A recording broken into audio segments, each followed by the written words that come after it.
एका निर्णयामुळे संपूर्ण महाराष्ट्रात एकच चर्चा सुरू आहे। एक 25 वर्षाची मुलगी रस्त्यावर उतरून सत्ताधाऱ्यांना प्रश्न विचारते। नेमकं दिव्या शिंदे रस्त्यावर का उतरली? न्याय मिळत नसेल तर आवाज उठवावा लागतो। हीच भावना घेऊन दिव्या शिंदे रस्त्यावर उतरली आहे। पण का? काही दिवसापूर्वी पुणे येथील सिंहगड लॉ कॉलेजच्या आवारात हिने न्यायासाठी आवाज उठवला होता आणि आता बिग बॉस मराठीमध्ये मोठा वाद झाला। दिव्या शिंदेवर आरोप झाला की तिने इतर स्पर्धकांना धमकी दिली।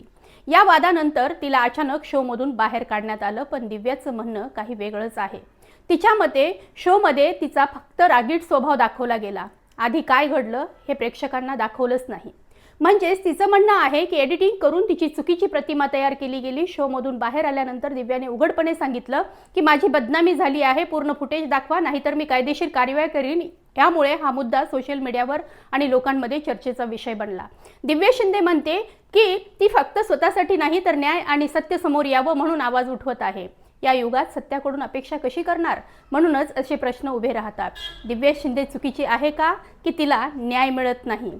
सत्य काय आहे कदाचित काळच ठरवेल, पण एक गोष्ट नक्की, जेव्हा आवाज दाबला जातो तेव्हा लोक रस्त्यावर उतरतात।